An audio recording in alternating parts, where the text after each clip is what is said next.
Hello, everybody, and welcome back to Talking About Birds, the only Cardinal podcast that, like Pete Alonso, is just straight up not paying attention. My name is Nate Heininger, and I am joined, as always, by my co-host, Ben Samorka. Hey, Nate H.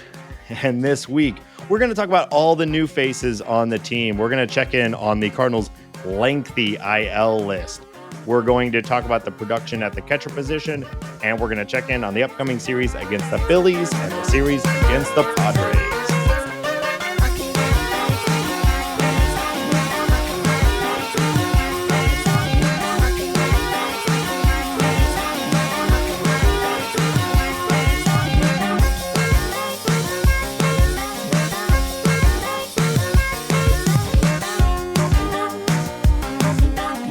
If you have an idea for the opening bit, tweet us at Talk About Birds. Hambone, here we are. It's hot as hell out.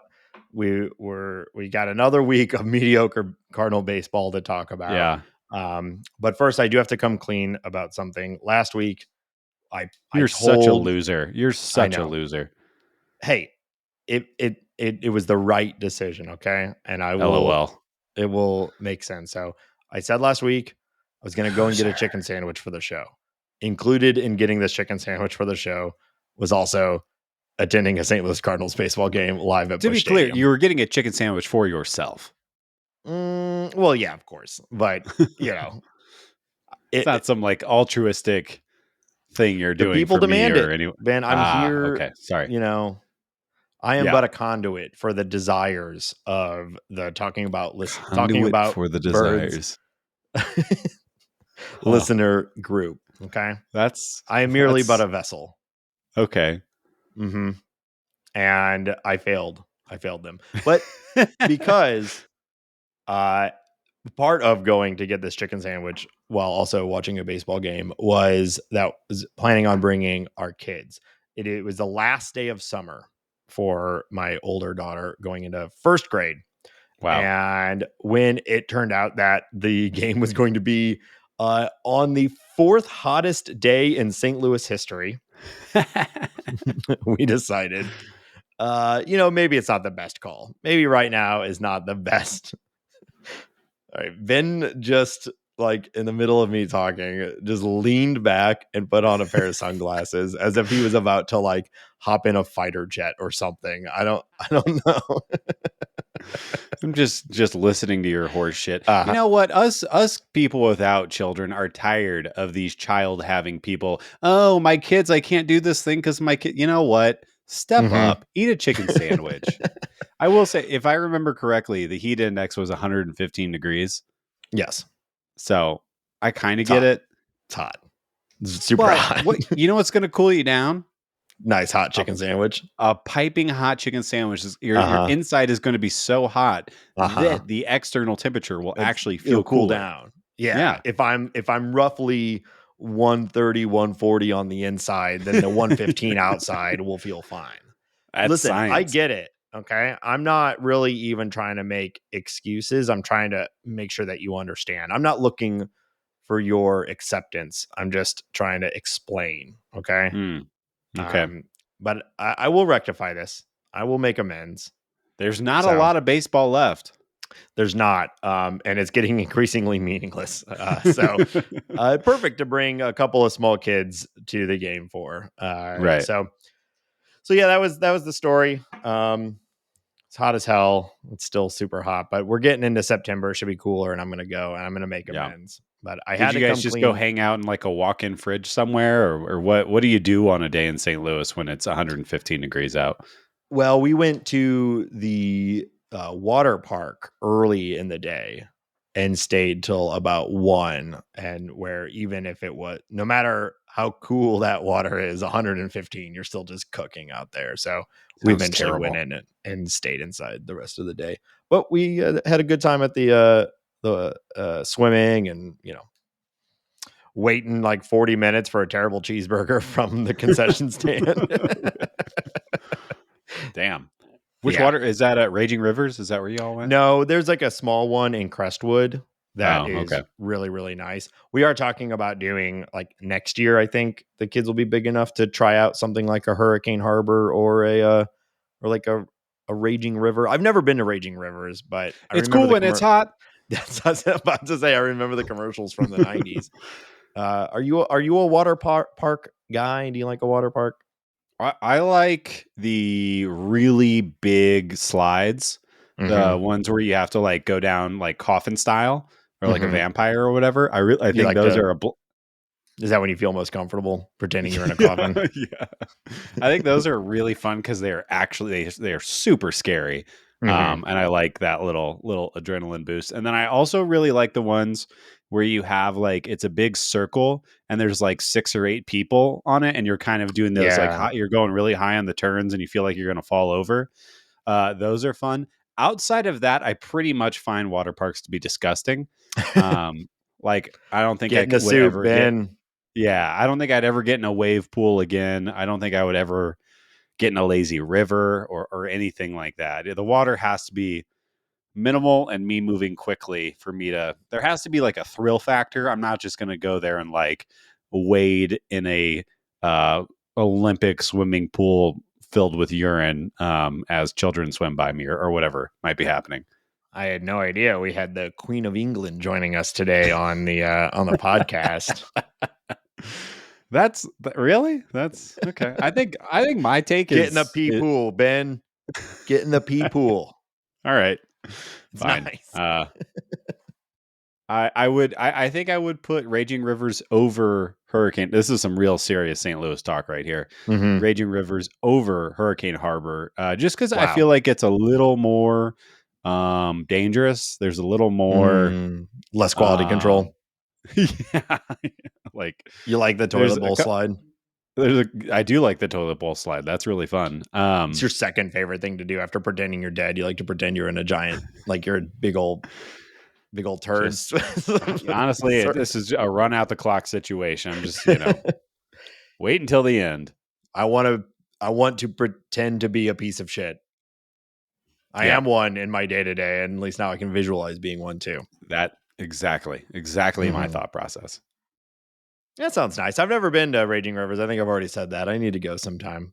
It's cool when it's hot. Indeed. It's cool when it's hot. You know what's also super cool, Ben? Huh. Throwing priceless memorabilia 40 rows deep into a stand. Into the stand. Expert transition right there. Yeah. Couldn't have happened to a doofier guy. I mean, how funny. So if somehow you've missed this, so I doubt you have. If you're listening to this show, I doubt you've missed this. But Masyn Winn, first career hit. Of course, Pete Alonso of all people takes the ball and out of nowhere, because it's still the middle of an inning, he just chucks it deep into the crowd and immediately starts taking shit from like everybody across all of baseball and the Cardinal dugout and the stands. And considering Pete Alonso's history with the Cardinals, namely being tackled by Stubby Clapp last year, it's just a really funny, like, of all the places, of all the people to do that, of course it's Pete Alonso at home against the Cardinals. I will say, like, I truly believe him that it was an accident. I don't know how he got to that point, because like, who throws the ball into the stands in the middle of an inning, So I don't even think that that's the worst part, because because this was in my mind, and we went to a Rockies game on Saturday, and I was kind of just paying attention to that, and they were throwing the third baseman, Ryan McMahon, the third baseman for the Rockies, was throwing the ball into the stands like pretty frequently, mid inning, post inning, whatever. So I don't even think that that's the problem. I think it's really like you expect a Major League Baseball player to have a certain level of situational awareness. Right. I think that baseball players know who each other are to a certain degree. They're not all BFFs, but it's pretty obvious that this is Masyn Winn is a big time prospect. He just came up. He just got his. He got a standing. He got like I don't know if a full on standing ovation earlier in the game, but he got like a huge reception from the crowd, which was awesome. And my question to that is, what is Pete thinking about in that situation if he is not situationally aware and locked into the game in front of him. Now I know, the Mets are out of the playoff race, the Cardinals are too. Maybe he's taking a mental vacation at some point throughout the game. But that's what I'm like, what are you doing, Pete? You're having an okay season. Are you having concentration problems? What's going on here? And then, yeah, of course, like it's, Paul Goldschmidt and Pete Alonso are like very opposite in the way that they handle life, they handle the game, they handle the public and everything like that. So of course you get this. He's kind of a he's kind of a whiner, and then you see the Cardinals wearing him out, which they should do because first off, who likes Pete Alonso outside of New York? He's an easy guy to not like, I think, because he's just annoying. So the Cardinals wearing him out, and then him acting as though it's some travesty that he's getting screamed at by Miles Michaelis and whoever else was wearing him out there in the dugout. He deserved it. Just wear it. Like don't huff and puff at first base. Also, again, how are you not paying attention to the situation? Everybody else was. I at my couch. I'm assuming he's thinking about dumbbells or something, I don't know. My like most empathetic take is that it was a bad throw, pulled him off the bag. He'd like just gotten himself all dirty. He was maybe a little bummed about the play, and he just was like, damn it. Like, all right, here you go. And he just threw the ball in the stands because he was too much thinking about like the play itself. But either way, it doesn't, it's so stupid. He to me is the definition of a doofus. You know what I mean? I think he's a big doofus.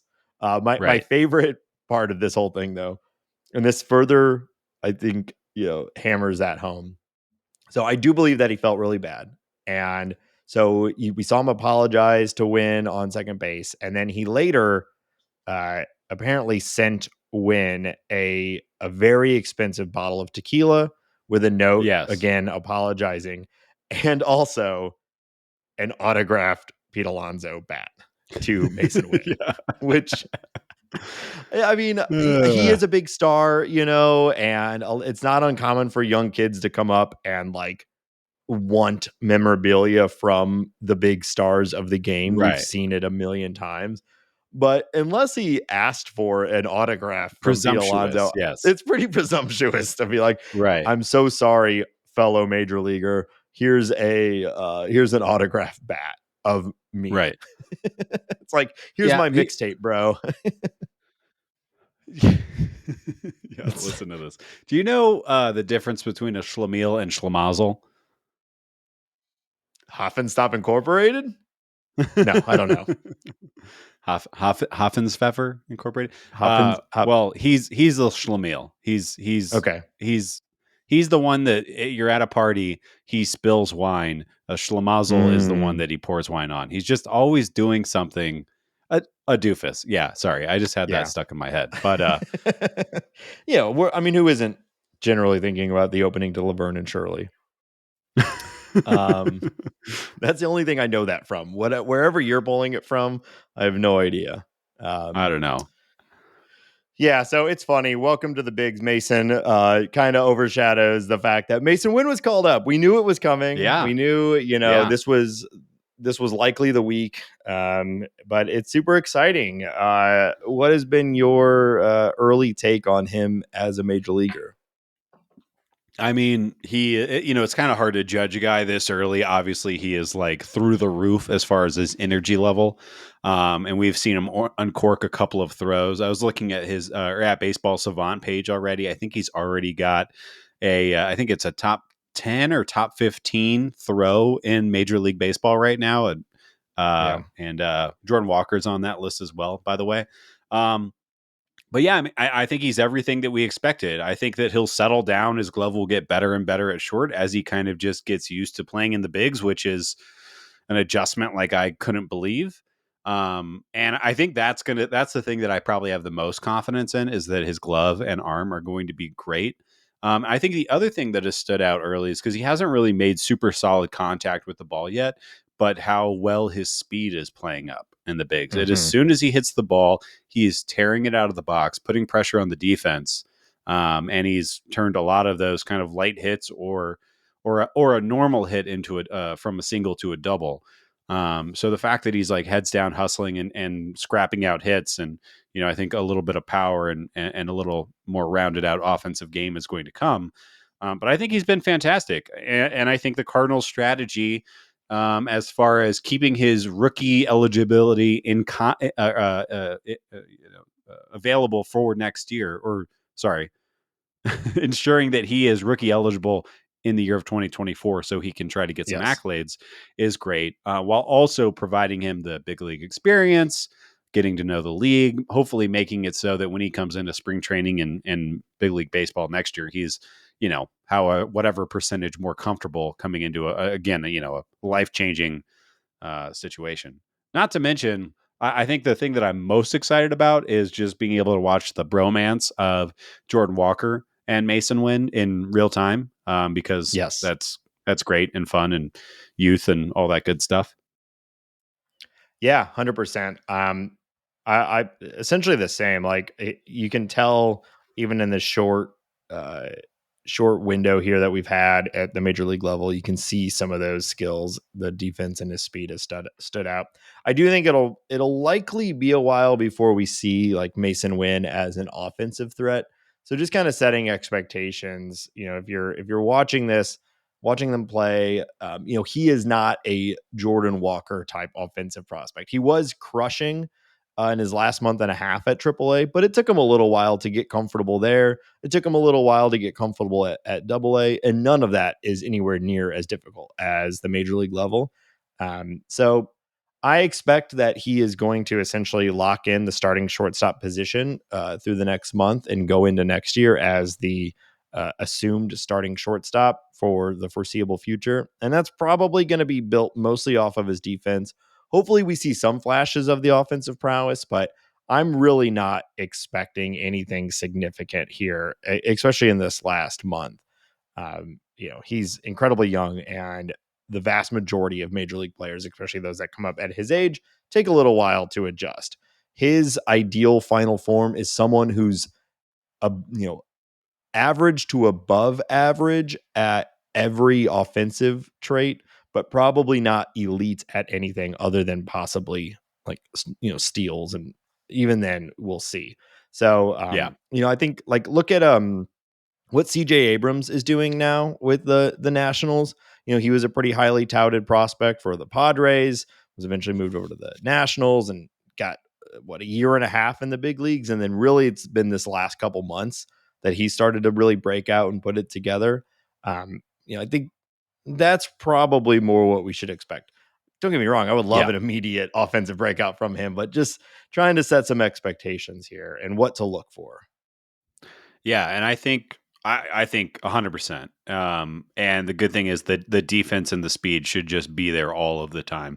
I think they've Yeah. kind of called this out in the broadcast a little bit, and I think it's super noticeable. And I think it's been noticeable watching Jordan Walker get to the big leagues as well. But the changes happen when you are a young guy and you come up from AAA, AA into the big leagues, and they'll just throw the kitchen sink at you right away. It used to be, I'm going to dominate this kid with fastballs until he proves he Yeah. can't, and then move on from that. But I have the numbers in front of me right now.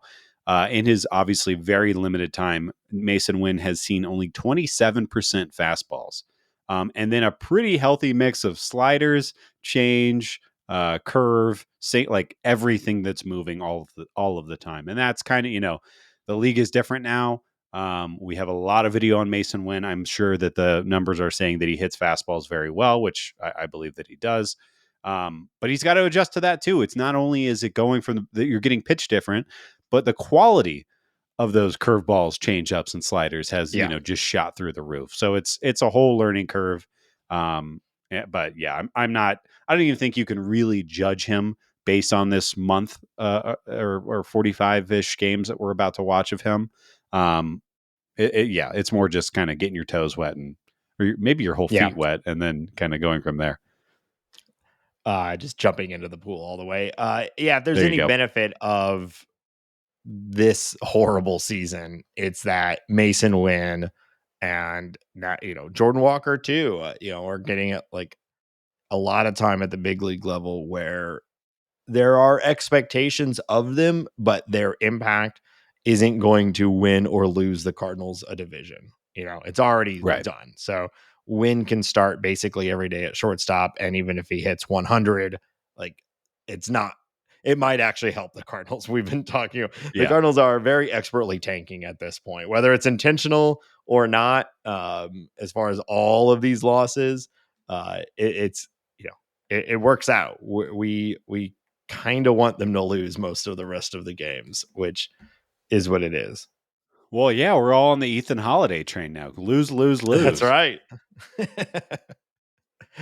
Well, besides Masyn Winn, we're seeing a bunch of other new faces today, or over this last week, and this is probably just what the rest of the season is going to look like. A mix of some guys that we're really excited to see, and a bunch of guys that are just filling roster spots because the Cardinals don't want to start the clock on some guys too. Yeah. So let's start with Drew Rom, who was acquired in the Flaherty trade.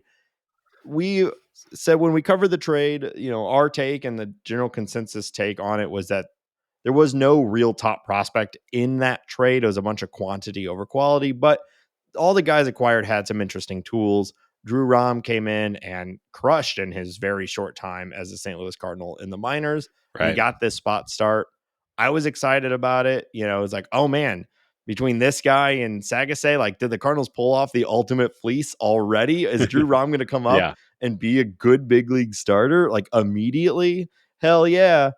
And then it was a rough game for our new friend Drew Rom.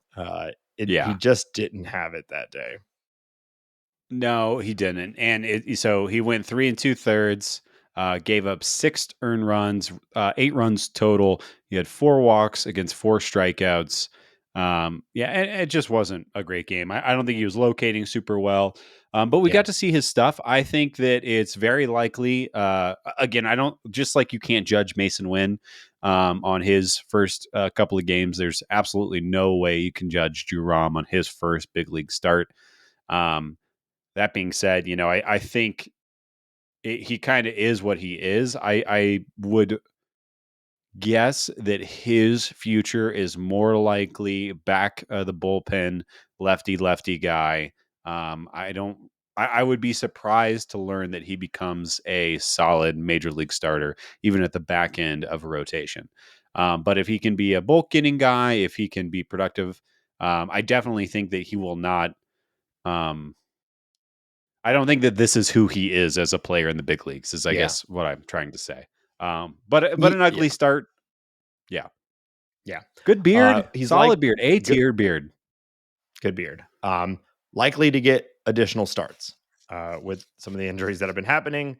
I don't think that's the last we'll have seen of Drew Rom in the rotation this year. So hopefully he'll have a better effort next time. But yeah, so he has to be around the edges, and if he misses with his pitches in the zone, I mean, Joshua Palacios hit a ball that was about 3 feet from missing the river, and he is a light hitting center fielder. So and it was lefty on lefty. I mean, he just has to nibble. He has to be tricky. Yeah, which is a high risk. I'd say medium reward style of pitching at the big league level. So, you really have to be perfect the whole time or you're going to get crushed. Well, speaking of Palacios, here's another segue for you. How about Richie Palacios, brother of Joshua, called up, and he's been kind of a fun surprise. He's been playing center.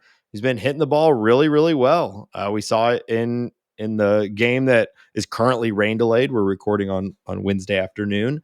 Continues to get hits. What are you seeing out of this guy? Yeah, I mean, my expectations were kind of low. This guy was acquired via cash from the Guardians. And he's 26 years old. But I think the tools are showing up. I think he's a better fielder than I expected him. He has already robbed a home run. I think he's looked pretty solid out there in center. He's obviously got wheels. And something that I've noticed is that he while he did hit that home run, and that was pull side, and it was an absolute bomb. I think it was 400 feet or something like that. He's been kind of slapping the ball around a little bit. He slapped the ball down the third baseline. Like I said, he pulled that home run. I think he's been really nice. I don't think he's a guy that's going to steal the center field job or anything like that. But his whole career, he's been super patient. And I think that if his early audition for center field defense is anything to project upon, then he looks like a pretty good little player, like maybe Yeah. a fourth or fifth outfielder type. I don't know. I think this is the kind of player that could become pretty important if the trades that we think should happen in the offseason. And you need a guy who's not necessarily a Dylan Carlson in center field for a few starts or whatever it might be. Yeah, that's exactly what I was thinking. Like, he really feels like that fourth outfielder that every good team has, right? And if the Cardinals do, as you just mentioned, like if they if they have it, make a trade where we move on from Burleson, we move on from Carlson or O'Neill, or any version of this trade that has us shipping out two or more of these guys, then all of a sudden you've got him as your starting multiple games out of the week as the fourth outfielder, and he could do a lot worse than a high defense on base guy. Yeah. So yeah, it's super small sample size. All of this is. We've said that a ton of times already. Yeah. But he's also he's looked good to start. He's a rec specs wearer, which I'm sure you would appreciate to some degree. Well, of course, everyone who wears glasses has just a mutual appreciation for other glasses wearers. So Just yes, of assume course, that's what you all do. Yeah. Good nerd. it's like a Jeep thing. 100% of the time when you walk by someone else with glasses, you throw up two fingers to each other. Really? And I assume as a non-glasses wearer, I just wouldn't understand. You just wouldn't understand. Yeah, that makes sense. Yeah. Cool. Yeah, I can't believe you've never noticed that, like 50% of the population or whatever are constantly throwing up deuces to each other. Oh, I just ignore glasses wearers. I have a blindness to them, which is easy kind of funny to ignore since they're blind. Yeah. Mm-hmm. Yeah, that is kind of funny. LOL. Yikes. All right. I'm going to come out there and poke out your eyes. No. Who else? Let's see. Jacob Barnes called up from the Redbirds. Yeah. Yeah, it's kind of like the Lawrence one, right? This is where I was saying, like, we're seeing a mix of the Cardinals trying out guys and a mix of we just need bodies at the major league level because they traded 5 people and we're just trying to get to the end of the season and we don't actually really care if we win or lose. And this is where that sort of that effective tanking comes in. If Barnes or Lawrence comes in and they throw 3 innings and they give up 6 runs in those 3 innings, like, well, you got us 3 innings closer to the end of the season. Thanks, buddy. Here's your paycheck. You'll likely sign with another team in a few months. I mean, that's really all it comes down to is the Cardinals have a bunch of innings they need to cover, and whoever can do it, here they are. This guy's not a part of the future of the team. He throws hard, average fastball velocity around 96 miles an hour. I think that's about it. Nate and I were talking before we turned the microphones on that he was battling Corey Knebel for the closer role in Milwaukee in 2017. So that was interesting, however many years ago that was. And now here we are. Honestly, good for him for still being around. Like, what reliever? Yeah. I mean, what percentage of relievers that were like trying for a back end of the bullpen role in 2017 are still pitching at the major league level? That's just the life of a reliever. So yeah, there's obviously something there. Yeah. Also, if you have a kid that can throw 95 plus, just make them play baseball, and that you'll have a career for at least a while. Just like this guy. If you have a kid who can throw 95 plus, make them play baseball. Yeah. Yeah. That makes sense. I don't understand why you're confused by that. They just started out as a kid throwing 95 miles per hour. That's why I assume children just come out fully baked, right? Yeah, and then you point them towards the sport where they use these skills. It's not something that is developed over time in that sport. I don't understand what point you're making. Yeah, my daughter, she's at like 84, 85 right now as a 6-year-old. Honestly, I'm a little disappointed. That's pretty good. No, Better than you. Well, that's a low bar to jump. Although you'll see next year, next September, when I come out to Colorado for the Yeah. series, Yeah, you got a long time. I've got over a year before we do our pitch speed pitch challenge. I don't know. Yeah, there you go. Yeah. All right, so that's most at the big league level. We did want to touch on Thomas Saggase, who has been crushing it since joining the Cardinals. And as someone who follows a lot of prospect lists for fantasy baseball, I've mentioned it several times on the show. He's flying up prospect lists in that regard too. Like a lot of people are starting to look at this guy. Was this another sneaky good John Mozeliak trade, or is this just a fun moment? What are you seeing from this guy? I'm not a prospect hawk by any means. I'm no Kyle Reese. I'm none of those. But I will say, based on his performance, where he is not only hitting the ball hard, but just getting on base at a high clip, and watching his bat speed, just the way that he kind of goes, it looks super real to me. I think that this is the kind of guy that gets undervalued because he's not popping at a defensive position, and that's obviously the magic prospect or the way to get yourself up in prospect rankings is you can hit and you can play a premium defensive position. Yeah. But real baseball teams, not prospect boards, I think need players like this extremely bad. And the fact that he is producing the power that he's producing, I think is very, very exciting. He's only 21 years old. If his power continues to ascend and his contact skills are what his contact skills are, he might kind of force himself into a bat first prospect. I have no problem with that.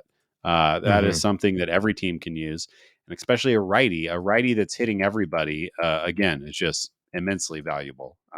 So I am kind of feeling like in between him and Tekoa Roby that the Cardinals really did a nice job with this trade.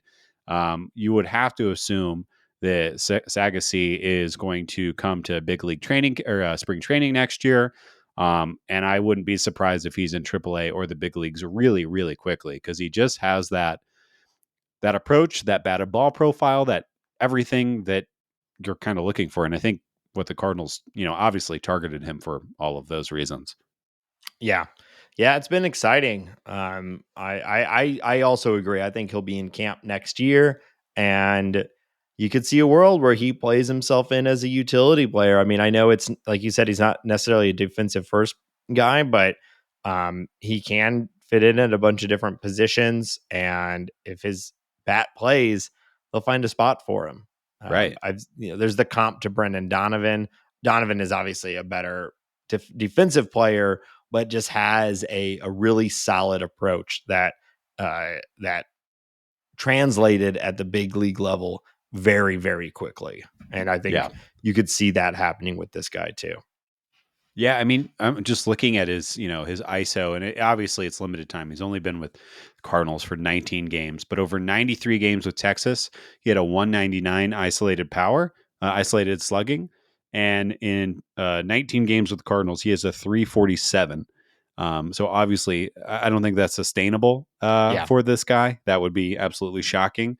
But the fact that, like I said, we've seen it right away, you have to assume the Cardinals had a little bit of training or suggestions or adjustments, whatever it might be, and he's likely putting those to work. But again, I'm just strictly on eyeball test. That bat is fast, and I like watching him play. So I'm very excited. Yeah, and hey, Roby, it was activated from the IL, so we'll start to get to see what he looks like in a Cardinal uniform, which is exciting. He was easily the top prospect that the Cardinals acquired through all of this.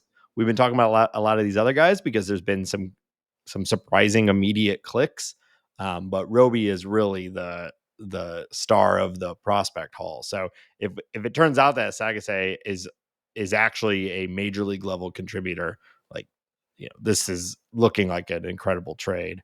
Yes. And also Jordan Montgomery is crushing it for the Rangers. So he is on fire right now. It's been, good for him. He's going to get paid. So it is, trades can sometimes just work out for both teams. Not everything has to be a crazy steal or crazy hoodwink, it can just be a good deal. So, I mean, if you're talking about potential production and control, though, I mean, this might turn out to be a bit of a steal. Obviously, the Rangers, they made their deal. They knew what they were doing. But when you're talking about 12 years of potential control over two players that are looking very promising very early, I don't know. I'm getting pretty excited. Well, unless you actually win the World Series or make it really deep, like make the World Series and have a good run, almost every buy at the deadline for a rental is going to end up feeling bad. It's just how it works. That is by design what you're doing. You're sacrificing future years for a shot at it this year. So if the Rangers bounce after the first in the first round, and both Roby and Saggase end up being major contributors, they're gonna hate it for a while. But what more? They're getting what they wanted. It'll be very interesting. The Texas and Houston, they are now only half a game in between the two. Texas is not playing extremely great, and Houston is chugging, just chug along right now. So we'll see. I think, Texas has lost 6 games in a row, I think. And man, as soon as Houston got JV, Justin Verlander, back on the team, I kind of was like, well, here they come. Yeah. Well, and Altuve has been, he's been back for a little while now, but he's been playing really, really well for them. Jose Altuve, 2,000 hits already. Yeah. Yeah. I would say future Hall of Famer, but who knows with all of the scandal and whatnot. But yeah, he's pretty incredible. I'd vote for him.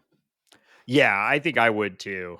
Out of all the guys, he came out the most clean, even though he still gets shit for it. I think he deserves it the least of everyone, although he was still a part of it. We don't need to relitigate 2017. Yeah, no, we don't. Absolutely not. Yeah. All right. Let's move on. So we want to touch base on the IL, the increasingly long IL. So Dylan Carlson, he's hoping to play again this season, but it might be done. There's a lot of discussion about ankle surgery that would end his season. I personally, I'm of the mind of it. If there is a possibility of a need for surgery, just do it now. But I know that's really easy for me to say, just sitting at home. Every surgery, you never know. There is a risk in any and every surgery. So I understand why people try to avoid it and try to rehab out of it.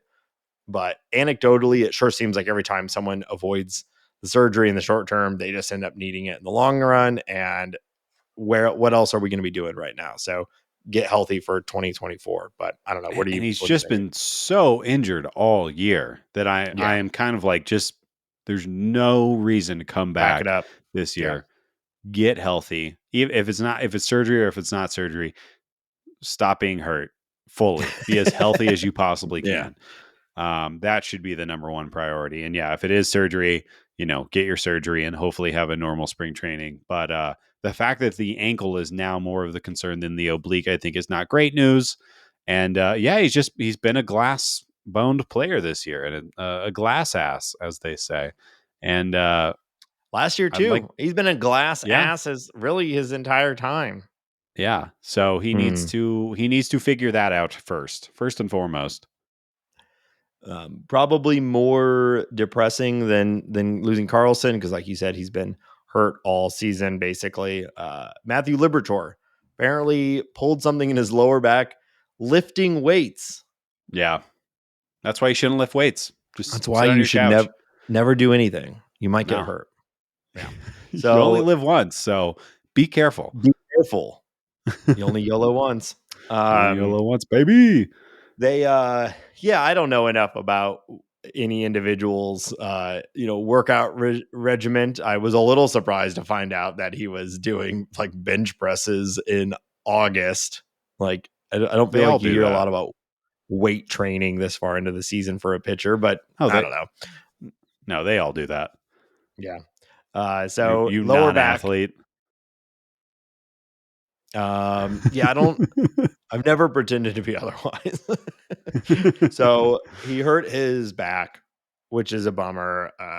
He's had some up and down results in the rotation, but this was really his chance to figure it out. And we saw that impeccable start against the Rays.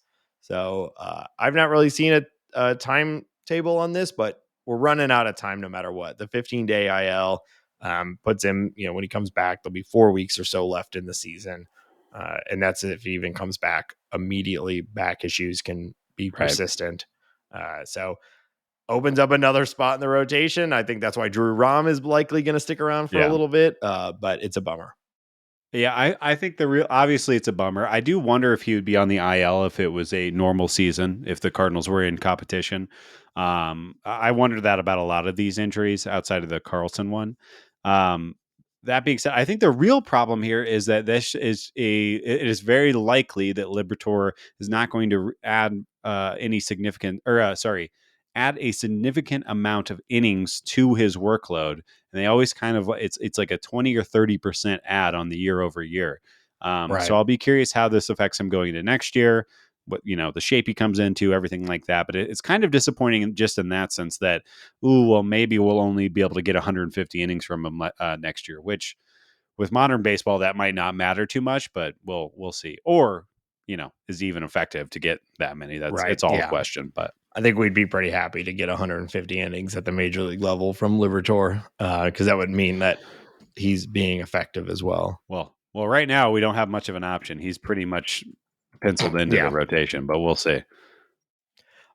Total sidetrack, but did you see the thing? I think it was Bob Nightingale was tweeting it. So, trust at your own risk. But the Cardinals have like the top 3 pitchers that the Cardinals are targeting in the offseason are Urias, Nola, and Snell.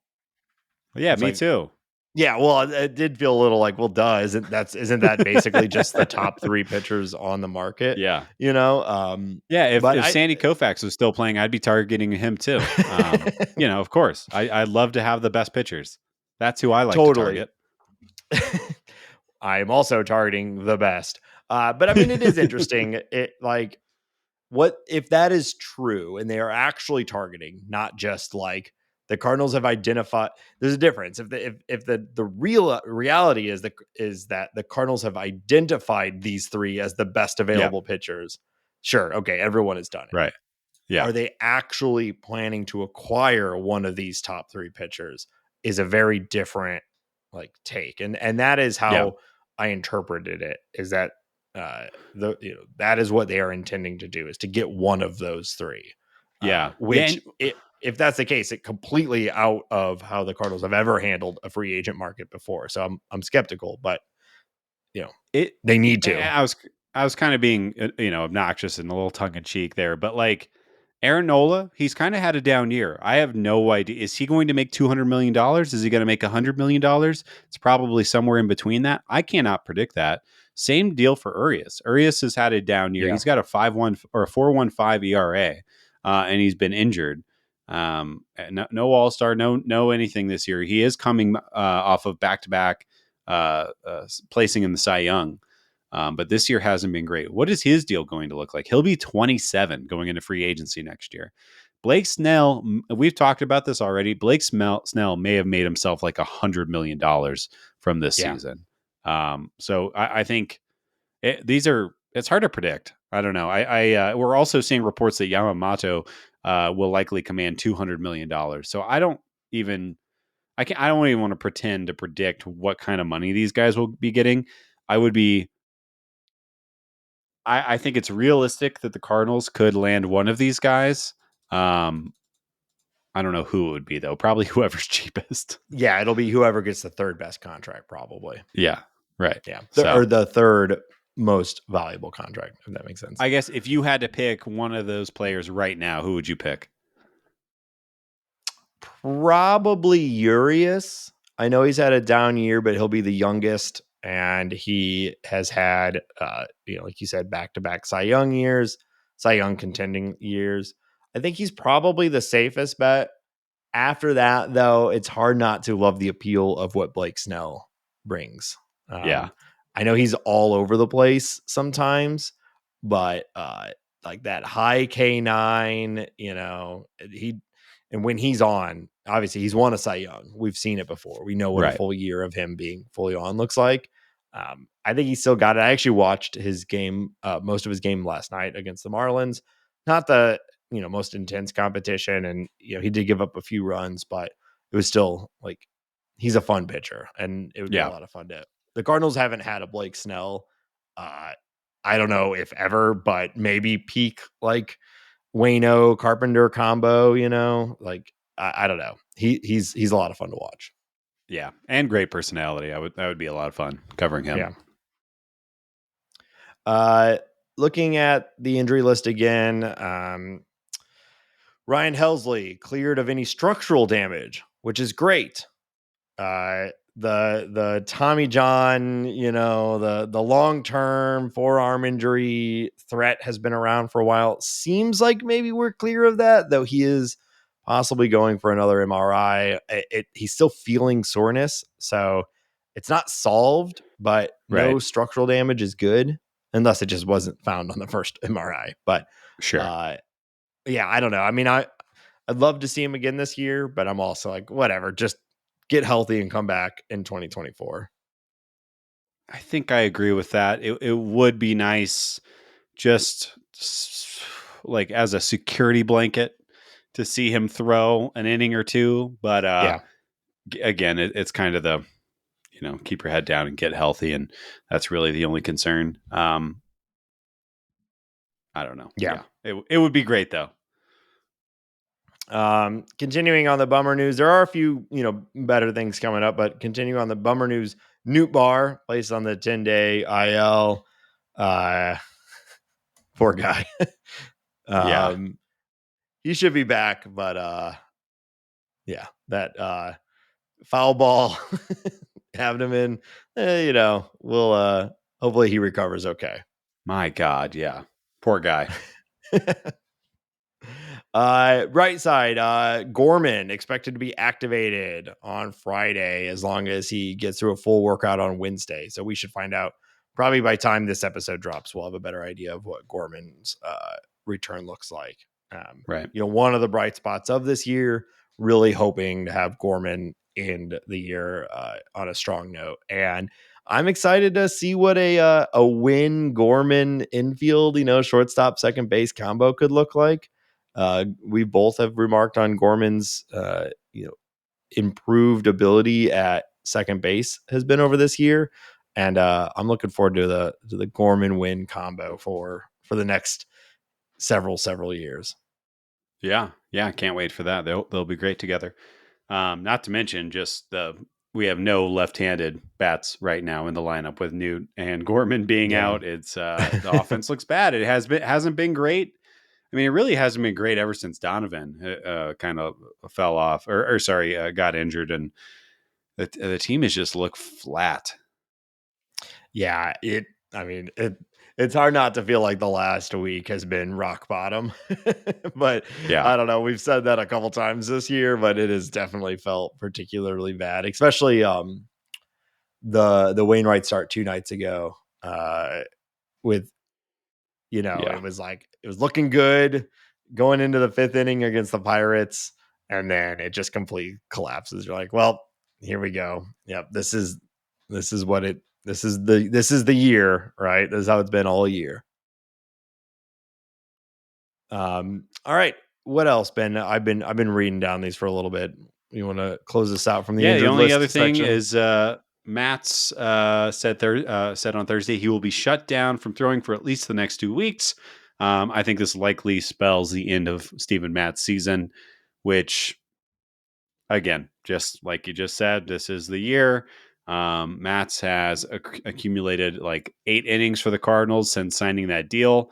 Obviously, I'm being a little bit dramatic, but disappointing in the sense that it was turning around and now that's gone. Hopefully he can take it and, the momentum and blah, blah, blah. But add it to the pile. Who cares? Whatever. Move on. Yep. So we do have some positive stuff that we want to talk about in this episode. This has been a bit of a downer segment talking about all the IL. But like you said, I think they're also just being quick with it. There's no reason to have anyone get seriously hurt here in the last month of the season. So if they've got anything, just put them on the IL, bring up someone else. The Cardinals don't really want to win right now, so it is what it is. So the one big bright spot is the catcher position, which we're going to talk about right after we remind everybody that this show is listener supported. If you are enjoying the show, have been following this whole season, it's ups and it's downs and it's downs and it's downs, and you want to support us in the effort we bring and the effort we put into bringing this show to you every single week, consider joining our Patreon, patreon.com/talkingaboutbirds. Patrons of any level get access to our private Discord server. It's the Bird Scored. We're having a great time in there talking about all sorts of stuff. It's a nice place to get away from your boring social media platform that you're on right now, or you're like, maybe you're on 6 or 7 different ones trying to find a safe haven from the collapse of X. Consider the Bird Scored. Patreon.com/talkingaboutbirds. We also appreciate it when people leave us reviews on their favorite podcast platform. It helps. Ben, where can people find us online elsewhere? Yeah, you can follow us on Twitter at Talk About Birds. We're on Instagram at Talking About Birds. You can email us thoughts, questions, concerns, criticisms, whatever, at talkaboutbirds@gmail.com. Our show is on Spotify. Listen to us there if you prefer that. We got a TikTok. Find us on TikTok, and you can find all of that information at talkingaboutbirds.com. I want to shout out Akira from the Bird Scored had a great idea that we should stop trying to have Wainwright pitch and just have him go in as a DH every game and try to get his batting average back over 200. Seems like a far more effective use of his time and everyone's enjoyment at this point.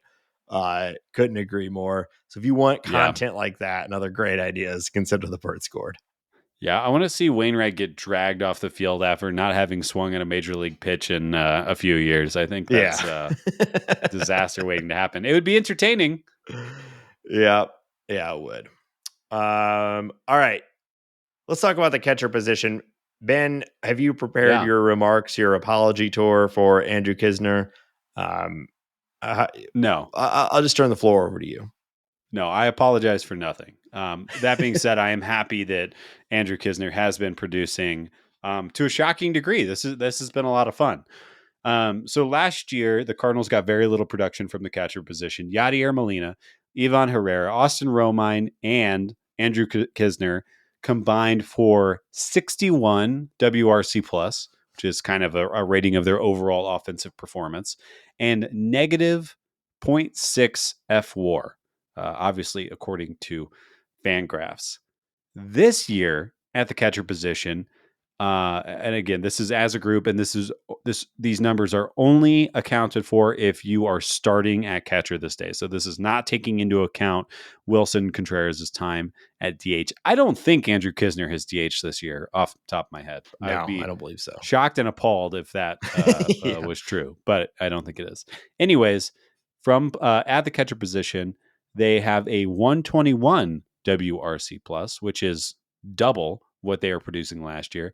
And to this point, they have put up 3.1 FWAR, which is infinitely more productive. So I wanted to call that out because I think that, well, first off, trying to find something good to talk about this season, that is good.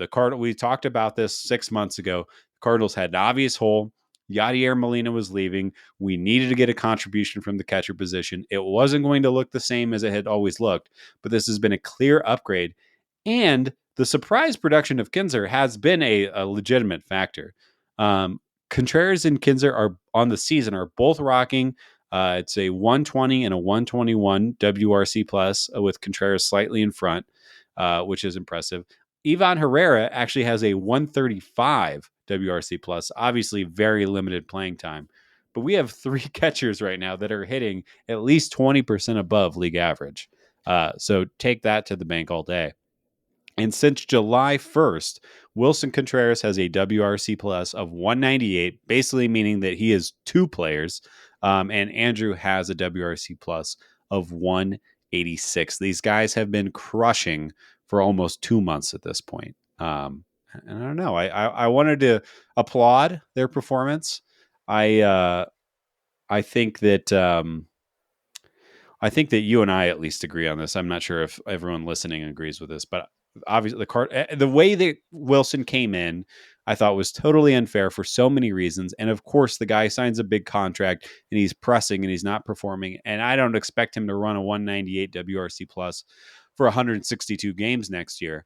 But I think this is closer to the hitter. He'll balance out. He'll be hot. He'll be Yeah. cold.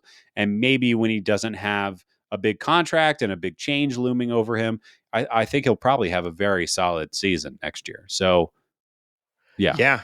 100%. When you look at his overall season line, it's basically right in line with his last several years with the Cubs. Like he is the player that they signed. Um, it came in this sort of like huge valley and then now this incredible peak. But that's how a lot of players are. The peaks make up for the valleys, and he's obviously digging himself a little bit out of a hole, but a nearly 200 WRC plus for almost 2 months is incredible. So it's actually, this is the least surprising part to me. Like I was fully on board and supported Contreras the whole year. I'm glad that it's happening, but I'm not that surprised that he's absolutely crushing the ball. He's been good for several years. The Knizner Right. part is the most surprising to me, and it does make me wonder, what are we doing next year? Is it just this next year? Is it Contreras and Knizner, and then we see what when Herrera's needed? Someone will likely get hurt at some point and he's called up again, and we just rinse and repeat what we did this year? Or are you seeing anything different for next year? I think it's hard to argue against it with Andrew's performance this year. I will say, if I was John Mozeliak, I would go out and target an ace defensive catcher, a Martin Maldonado, a somebody who is catch and throw, game calling, works on the relationships. And I don't think that Knizner has done a bad job this year by any means, and the offensive production is great. I just think having 2 players of the same flavor playing the same position, batting from the same side, is not optimal. Yeah. I would much rather, if my starting catcher is a slugger with a lower defensive ceiling, I would much rather my backup catcher essentially be the exact opposite player so that I can match up the way that I want to. Or if I'm having Wilson Contreras DH that day, I know that I have a defensive ace behind the plate. So it's kind of an upgrade at both spots. And you look at some of the best teams in baseball, some of the teams that I respect as far as their player dev and player management and their team building. And almost all of those teams are prioritizing defense at catcher over offense, which is, maybe why you could call the signing not the best thing ever. But I do think that you can kind of have your cake and eat it Yeah. too. If Christian Vasquez is another guy that comes to name, those kind of light hitting catch and throw guys is who I would target. We'll see. Well, and truthfully, it's what the Cardinals have had with Yachty for every year except for that like 6-year run where he was also a very good offensive player. But Right. the last several years of Yachty's career and the first several years of Yachty's career, he was a light hitting defensive first catcher, right? Yes. So it's the Cardinals' own model, So yeah, it's tricky. I have a hard time seeing them changing anything. What with this success, and what do you do with Knizner? I don't know that many are trading for Knizner despite his good year. So are you really like cutting him or DFAing him just, with this performance? It seems unlikely, but I think I do agree with you. I'd be really surprised if they do that. Yeah. I mean, yeah, you're probably right, but I don't know. I'm just trying to look at the Austin Hedges is somebody who is like a fantastic framer, terrible hitter. He could be got next year for probably close to nothing. Manny Pena is on that list. Roberto Perez is somebody who I'm super high on. Tom Murphy is kind of both. He's got power, and he is a great defender. Outside of that, yeah, that might be the list. Victor Caratini would be an interesting get. He's a switch hitter as well. But again, that's how I would construct the team. I understand that if you have a catcher that's putting up a 120 WRC plus, you're probably not going to let that go for nothing. I would understand the argument either way. But having two guys that aren't awesome defenders is not awesome from my point of view. Awesome, awesome. Yeah. Having two guys who aren't awesome is not awesome. Hey, you know what, Nate? You try speaking extemporaneously for 90 minutes a week.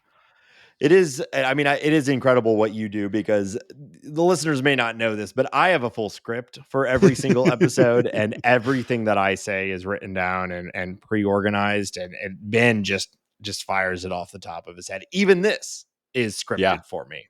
Yeah. It's pretty impressive what you do, though. You know, you spend a lot of time. And I always say it doesn't come out good, and you say, it's good enough for me. Never pretended that it was. Would you believe, Nathan, if you had to pick which Cardinal catcher has the most defensive WAR in the year of 2023 right now? Which Cardinal catcher? Okay. Has the most defensive WAR, according to Fangraphs, which, remind you, that includes framing. Who has the most? Well, it feels like a trick question. Whenever you set these up, I'm like, what's the least likely one? So I'm going to say Ivan Herrera. No, you're wrong. He is in second, though. Okay. Wilson Contreras, number 1. Ivan Herrera, number 2. And Andrew Knizner is not even on the board. I got to go find him somewhere. Well, he is 90th in the league. I was going, my original thought was Contreras, but I always feel like you're trying to trick me with these sorts of things. But like, I don't, Contreras hasn't been bad, No. like I think he's fine, like if we erase all the stupid stuff from the beginning of the year, I don't think anyone would ever even be talking about him defensively. I think he's been pretty good. We signed a top 10 catcher in the league, and he has remained a top 10 catcher in the league. No complaints. Yeah. I mean, the Cardinals overall had a pretty bad offseason, but their goal of solving the catcher position, they absolutely did. We just wish they did like 9 other things after this. But as far as solving that problem, they did. Yes, absolutely. Yep. All right. Well, let's talk about the upcoming series. We've been playing some bad teams, and it's been going pretty poorly even still. So we've got a series coming up against Philly. Philly's still in the hunt. Harper's been turning it back on. Turner seems to be turning it back on. This is going to be a difficult series, I think. It's going to be a difficult series. We're also, it looks like Nola and Wheeler are lining up to pitch against the Cardinals, which is not great. I feel like Wheeler has had the Cardinals number for like 3 years running at this point. And obviously, the superstars that you just mentioned have been great. Nick Castellanos has been hitting a little bit better. Bryson Stott has arguably been the best player on the Phillies this year, taking over second base full time. And not to mention JT Realmuto, still, probably the second or third best catcher in baseball is still there, still doing his thing and great. It's a tough team. I think that, their soft underbelly is the bullpen, I guess. But there's still some kind of scary names in there. Alvarado is back. Kimbrel has regained his form as their closer. Like, they're a good team. I mean, they are. The AL or the NL East is really difficult, and they've struggled with that division totally. But they're a good team. So, good chance for the Cardinals to rack up some L's. We'll get to see some Schwarber bombs, I'm sure. Probably, yeah. Like if Drew Rom pitches against the Phillies. Oh no! Or if Bryce Harper. who are the Cardinals lined up to pitch against the Phillies? Because if Yeah. Waino throws against the Phillies, I feel very sorry for Wainwright. That will line up. He would have the Yeah. third game, I believe. But again, I still say, even though the Phillies might just absolutely blow him up, I would keep starting Waino Throw him out until there. the season's done or until he says no more, coach, no more. But I would keep throwing him out there. Yeah, I agree. We talked about that all last week. After the Phillies, another good team, though they have their problems as well. The Padres, 3 games against the Padres. So weird season for the Padres, not unlike the Cardinals, where if you just name some of the people on the team, you'd think they must be one of the best teams in the NL, with Right. Machado and Tatis, Snell, Musgrove, although he's been hurt. They have the highs are incredibly high. Ha-Seong Kim suddenly, really doing what everyone thought he would do when he was initially signed. He looks like he might be the best player on that seemingly stacked team. But like the Cardinals, they have not been able to fully put it together. And, it should be a good series, but I think you'd still expect the Cardinals to be pretty big underdogs in this series. I know we're running out of season at this point, and we're getting to the last 40 games or so. And the Padres, they are in 4th place in that division. The thing is, they still have a very nice run differential. They have all the talent. Manny Machado is starting to hit. Ha-Seong Kim is essentially turned himself into a superstar this season, which I think is incredible. Tatis is having a great season. Juan Soto is having a great season. Blake Snell's having a great season. I still think, like, if I was a sports bettor, I would put a small amount of money on the Padres squeaking into the playoffs and having a really nice run here at the end. I think the likeliness, I don't know, but I can just see it happening. They're too good.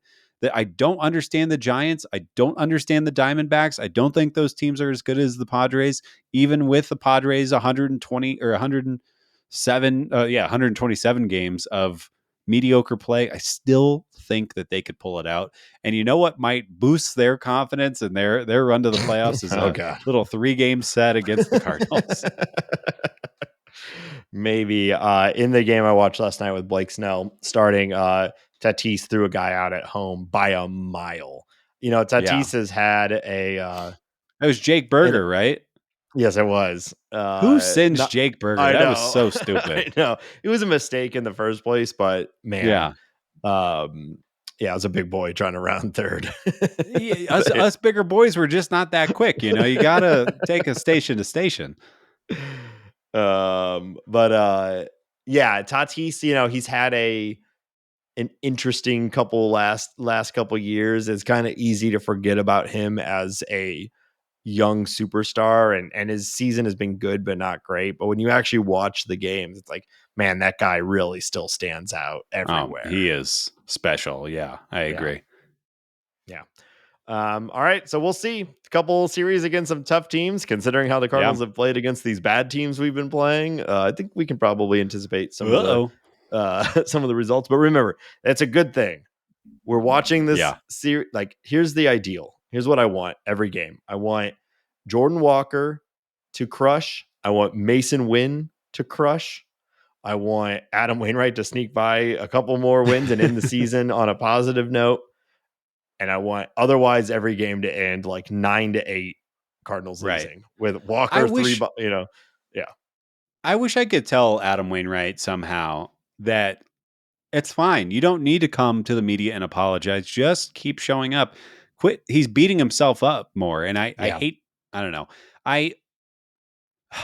Not to talk more about Adam Wainwright, but it really bums me out that he's going out like this. It bums me out that there was no fun or fanfare around his final season with the Cardinals. And I think that there should be. I don't think that he's a Hall of Fame player. We've talked about his candidacy and everything like that, but I am surprised at how little excitement is being talked about for his last handful of starts in professional baseball, being that he is such a stalwart and a you could not write the story of the last 20 years of the Cardinals or even the National League without Adam Wainwright. And for him to kind of go off with a whimper has been really sad. It's Yeah. disappointing. And whether his performance doesn't matter for the Cardinals anymore. And I wish we could all just celebrate and have fun and enjoy watching Adam Wainwright for a few more starts. Yeah. If we could find a way to just like separate the results from how we're handling it, like even if he goes out there and gives up 8 runs, if we could just be like, Adam, hooray! What? Tell us about like your experiences as a Cardinal. Like, if his press conferences were like, well, what happened out there tonight, and he has to, and he clearly feels this need to like apologize and whatnot, and it's just like, buddy, we don't need it. I'd rather you be Well, up there talking about your album that you're putting out this off season. right. Yeah. And I get that, the beat writers have to write their gamers and they have to get something from the starting pitcher and blah, blah, blah. But who cares? It's Yeah. Adam Wainwright. I just want to look at Adam Wainwright, enjoy him for the last month and a half that we have him. Yeah. Agree. All right. Let's talk about some stuff going around the league. Yep. Ben, what do you got for us? Yeah, let's talk about the Mariners. They are on the exact opposite trajectory of the Cardinals. They can't stop winning. They have 2 8-game winning streaks in the month of August. We are recording on the 23rd. There is still more August to go. They have 16 wins already, and they are now in the AL wild card spot. And they basically just bash their way through there. A big part of that is Julio Rodriguez, who has been on absolute fire. And over this weekend, he set a major league record with the most hits in 4 consecutive games, going 17 for 22. Nate, did you have any time this weekend to watch what Julio was doing? Yes, I did. I like everybody in baseball, am a huge fan of the J-Rod show. So yes, I wasn't watching the games like live, Right. but I was absolutely watching the replays. I mean, you can't get more fun than Julio Rodriguez in baseball No. right now. And yeah, what an incredible performance. 17 for 22. Like, what the hell? I mean, it's no Corey Dickerson 12 for 12. Don't get me Right. wrong, but right, when I He think did tie the 10 for 10 at bats in a row. When I So think there's a of Corey Dickerson in the performances, middle of this. there is a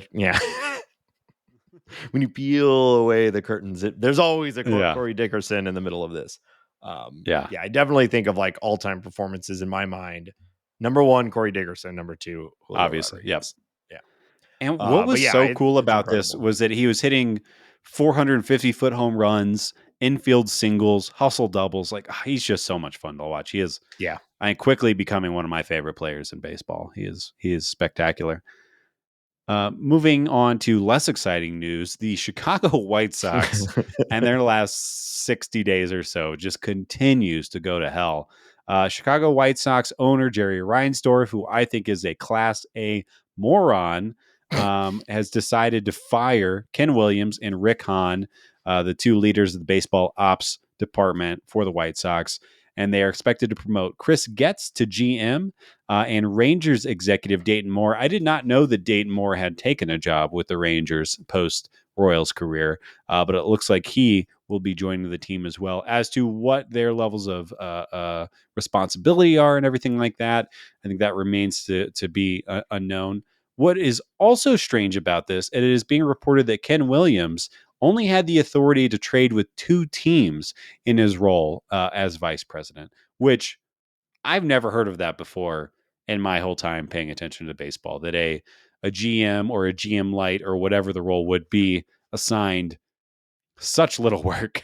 What does that even mean? Like, you can only there was like 2 designated teams that you could trade with. Like, you can only trade with the Tigers and the Nationals. We know that the Marlins were one of the teams, and the other team has not yet been reported, but I assume that'll come out in background here in the next few days.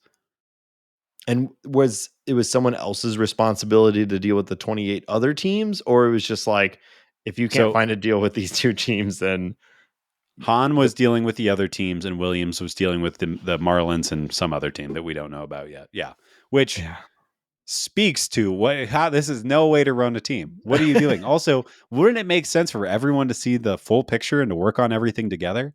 Yeah. So I think it's probably a good idea that these guys were removed. I think really, if I, were the baseball gods, Reinsdorf is who I would remove first, because I really do think it's top to bottom Yeah. issues here. But that's not going to happen. And I another thing that has come out, and I'm not putting any credence to this yet, but it has been reported by multiple people already, is that there is talks around Reinsdorf potentially selling the team. There are also talks about the White Sox moving to Nashville. So I don't know. I don't know what to think here. It's kind of crazy in the south side of Chicago right now, but lots of movement. Yeah, it's a lot of torn on a lot of things. Like, I hate to hear them moving to Nashville, but also flip side, like Chicago, of all the places to lose a team, like I hate to say you still have the Cubs because it's the Cubs, but Yeah. like it makes more sense to me to move a team from a city that has two than like ripping one out from a city that doesn't have any base or that only has one baseball team, right? So like if we have to move teams to fit these new markets, like it makes more sense to me to move the White Sox than like ripping out the Rays or something like that, right? I, But in general, I don't like cities losing their teams. There's a lot of yeah. great White Sox fans out there. If I lived in Chicago, I would be a White Sox fan. Yeah. They have a great history. Like they shouldn't move, but if No. somebody has to No. move, I get it. And I think Cardinals fans and White Sox fans inherent like we just get along, Yeah. right? Because we hate the same thing Yep. passionately. And Yeah. I think it'd be a crime. I am married into a White Sox family. Some rabid fans up there on the South Side that are total lunatics. I know cousin Karen has met Frank Thomas many times. Like I would, it's you already alluded to this. They have a great history. Yeah. They haven't had a great recent history. But I think it would be really, really sad. That being said, Reinsdorf should sell. Get him Yeah. out of MLB, please. I do think it's nice too. Like we've only heard really bad stories about the clubhouse, the culture, all of like everything about the team, and then the two top guys like get fired. It's like, okay, Yeah, like at least that happened. right. Like it's nice to see. I do agree with you. It's even more systemic than those two guys. It likely is Reinsdorf all the way down. But for those of you that truly believe Mozeliak and crew are the real problem with the Cardinals, like it does happen. These guys at this Yeah, level can be fired, can be removed. It's rare, but it happens. So yeah. uh And I just think Reinsdorf just has this history from his ownership of the Bulls, his ownership of the White Sox. Like I think he's just a bad owner, and he alienates people, and he's not a good people manager. And yeah. Anyways, yeah, we'll um, see. So the next note I had was I just kind of wanted to talk about Hassan Kim. We kind of already hit this, but he is blossoming into a secret star for the Padres, like Nate kind of hit earlier. He is 11th overall in F WAR with 4.5 and fourth in Baseball Reference WAR with 6, which puts him in the conversation with Shohei Ohtani on the offensive side of the ball and Mookie Betts, and just kind of wild that this guy who was a star in the KBO it took him some time to get used to Major League Baseball, but he is establishing himself super well. Hit a Yeah. grand slam last night, and is playing great defense. I don't know. I think it's really exciting. I think it's great for the game. I think that the more Asian players that come over and succeed, like Hassan Kim and Shohei Ohtani, the better for baseball. Period. Globally, MLB, everything. I just love it, and he just seems like the coolest guy ever. Yeah, I'm a big fan. Yeah, I mean, you love to see these guys. Anytime a new star is starting to shine in the Wow. MLB, it's fun. And then if it's from someone from one of the international leagues, it's even better. Yeah. Um, Total sidebar. Pretty cool. The Cardinal game has restarted, and Jordan Walker walked. Masyn Winn moved him to third with a single, and then Masyn Winn stole second. So Let's Masyn Winn go. got his first big league stolen base, And of course, they were stranded on second, third when Tommy Edman struck out. But hey, a little bit of the glimpse of the future maybe there with Walker and Winn hitting back to back in the lineup. How fun is Pretty that? cool. I am so over Tommy Edman leading off. He is not the leadoff hitter for any team Yeah. unless you're playing, Rasball and you're trying to construct the team that can score the least amount of runs. Then Tommy Edman should be leading off. But I love you, Man, Tommy. You're a great player. You should not be leading off for any baseball team. Sorry, buddy. wrong use of skills. Yes. All right, moving on to a former Cardinal that after being DFA'd from the Blue Jays, the Giants have brought in former Cardinal Paul DeJong. It looks like Brandon Crawford is going on the IL for a while, so Paul DeJong will step in with the Giants and take over the shortstop position. And again, he is going to a team with playoff aspirations. I hope he can stick around a little bit. I hope he can poke a couple home runs over the wall. It went really, really bad in Yeah. Toronto. So I don't think it could be worse for the Giants. But yeah, again, we're hoping for the best for Mr. DeJong. Well, I do think it's pretty interesting. We as Cardinal fans and long term watchers of Paul DeJong, we're pretty over him. He did have a pretty good 2023 with the St. Louis Cardinals. I think it's interesting that both the Blue Jays, a competitive team, thought enough of him to acquire him via trade. Not like they gave up a lot, but they still gave up something. And then the Giants, a very well regarded analytics first team that is competing for a playoff position, also wanted Paul DeJong. Yeah. And it's going to be super frustrating when Paul DeJong, the Giants, if anyone, they're going to use him exactly right. And, Yes. he's going to end the season probably really, really well for the Giants, and good for him. I hope he gets another playoff run. I really have no idea what this offseason is going to look like for him. He's being passed around right now, but is someone going to sign him? I don't know. I mean, it might depend on how he does with the Giants.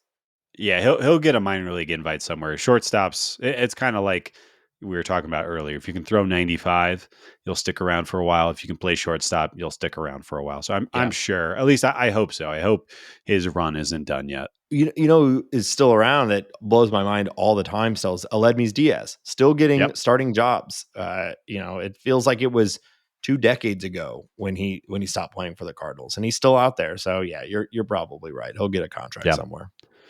Yeah, I mean, Aledmys might be one of the best players on the A's right now, which is a different conversation. But anyways, speaking of awesome shortstops, and I guess bad news for the Cardinals, the Reds have called up Uber prospect Noelvi Marte. I'm not sure if I said Noelvi Marte. Yeah. We've been talking about these Reds prospects all year. They got a lot of them. They're all really good. They're different flavors of good. Here comes another one, a guy who I don't even know where is he. Do they know where they're going to play him yet? I personally, if I was in charge, I'd put him at shortstop and move McLean off, just because of where they've got his Elliott glove could be. They've got Elliott short. I thought Elliott was playing third. No, okay, so they have too many good players. Marte is now playing third. He is the assumed starting third baseman. Okay. And I believe it right now it's Elliott short, McLean at second. And then they've got Steer in left field, and they've got Votto at like DH in first, and Christian Encarnacion Strand at first base as well. We're talking about these. Sorry. Well, Jonathan India, their young star second baseman is hurt. So when he comes back, that's where they're like right now, all these guys have starting spots. But when India comes back is where it's going to start to get challenging for them.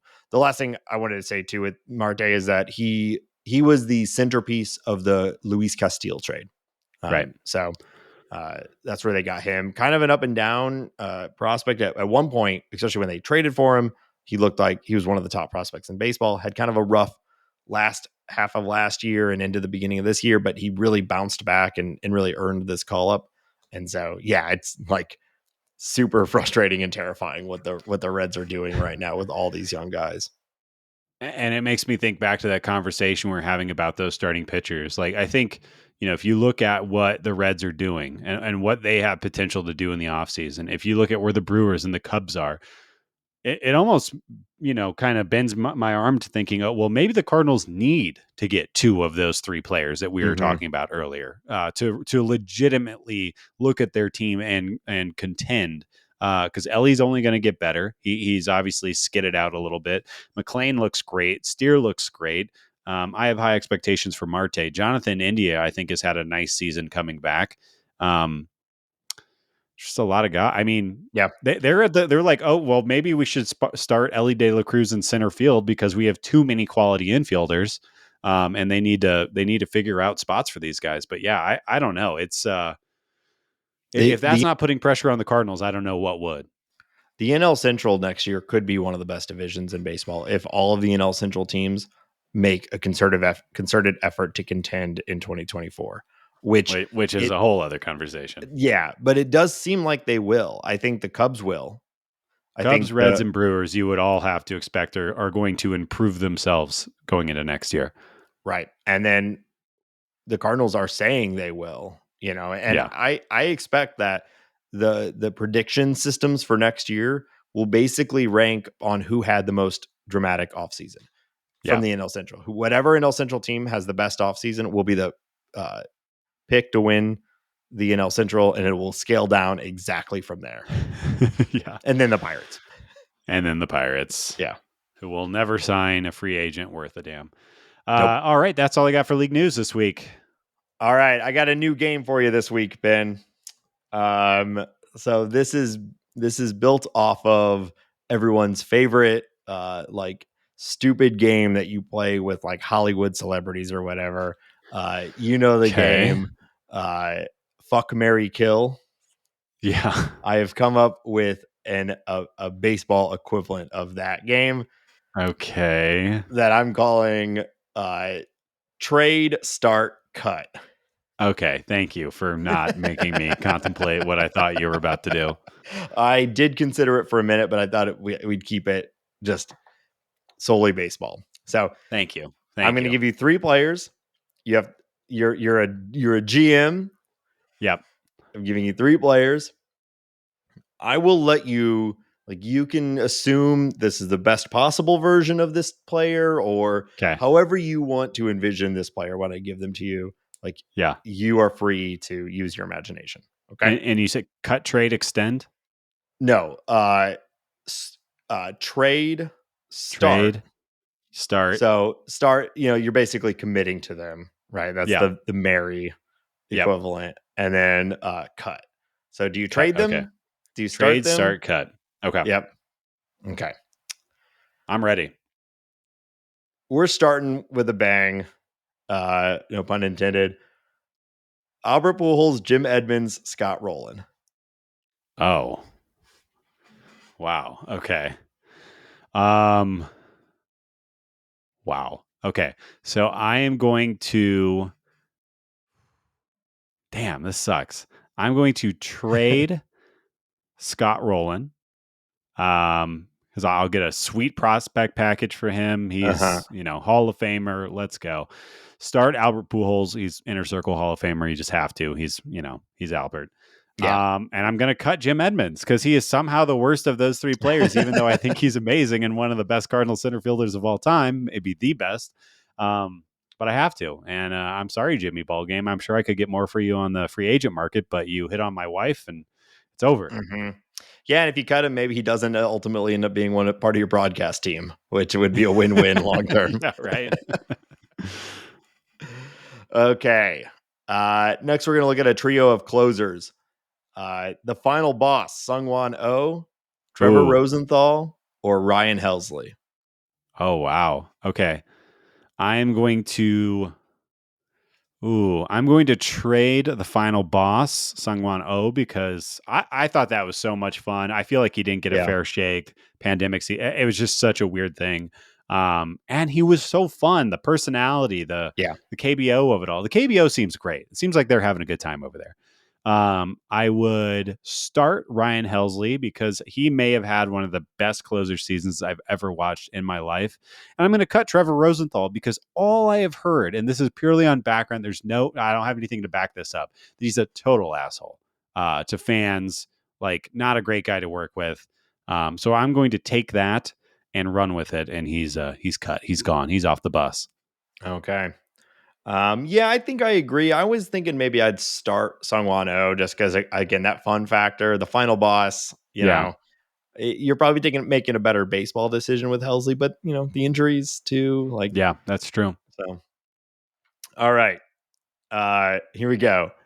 David Eckstein, Skip Schumacher, and Brendan Donovan. Oh, no. Okay. So I would, David Eckstein, Brendan Donovan, Skip Schumacher. I would trade Brendan Donovan because I think the Cardinals probably should Wow. diversify, go get a nice young pitcher for a very solid player. Starting David Eckstein because he's a winning player. 2 World Series rings on that guy. 2. Yeah, 2 of them. I would prefer he be at second base rather than shortstop, but 2 World Series rings on that guy. That not a lot of people can say that. And then I'm cutting Skip Schumacher. I always was annoyed with the Skip Schumacher experiment from the beginning. I didn't think he was a good enough hitter to transfer to second base. I'm not arguing that it was an impressive transfer, but he wasn't good at second base and he became a worse hitter. That's not his fault, but I don't need it. He was never that good. Yeah. Right? But he's a leader of men. Anyways, he is a leader of He men. can start his management career early. Skip Schumacher is probably going to win Manager of the Year this year. There's a good chance. Yeah. We'll see how the season ends. Yeah. All right. You got to pick your backup catcher. Jason LaRue, Andrew Knizner, Matt Wieters. Wow. I am going to trade Matt Wieters because, leader of men, he was fine. He had some good years when he was younger. Sure. I am going to I'm going to start Jason LaRue because he deserves a redemption story because Johnny Cueto stole years of baseball from him. Wow. I'm going to cut Andrew Knizner because, like I said, I just don't think he's a great fit for the team. I think that he could thrive in Colorado, maybe. Colorado has a terrible catching situation. Maybe he can come out here and I can watch him and cheer for him. Elias Diaz isn't working out. All-Star MVP. Yeah. Okay. No, man, he had a great first half and he's totally fallen apart. The Rockies are having a really tough second half, and the tickets have dropped to reflect that, which is very nice for me. Hey, it's happening at Busch Stadium too, man. When I was looking at tickets for the game on Sunday, of course, again, it was going to be 115 degrees, but you're getting like tickets that I've never seen at this price at Busch Stadium, like $11 Redbird Club, like $2 tickets in the 200 section. It's like they were you could tell people were basically just like, someone give me $8 for my 4 tickets because I want something, but I don't really care. That makes sense. I mean, you couldn't get my ass out there in that weather. All right. Yadier Molina, Benji Molina, and Jose Molina. Oh, wow. I am, oh geez, this is not fair. I'm going to trade Jose Molina. Okay. Because I think that he's underrated player, great framer, one of the best framers of all time, and just was never recognized for that. And he deserves to start somewhere. Keeping Yachty because it's my boy, and I'm cutting Benji so that again he can start his broadcasting career early. let's he's great on the broadcasting side. Let's go, and I think he would enjoy that. So yeah, that one I didn't like. Okay, and my last one. Matt Holliday, Matt Carpenter, Matt Adams. Oh my goodness. Okay. So this one's pretty easy. I think you trade Matt Carpenter because you'll get great value for him because he is an all-star, almost MVP level player. Keeping Matt Holliday, of course. Who doesn't want? I would want Matt Holliday on the Cardinals this year in his 40s. Yeah. I love Matt Holliday. And those forearms. Matt, I remember looking up his forearm workout one time, and I don't think that I could even like.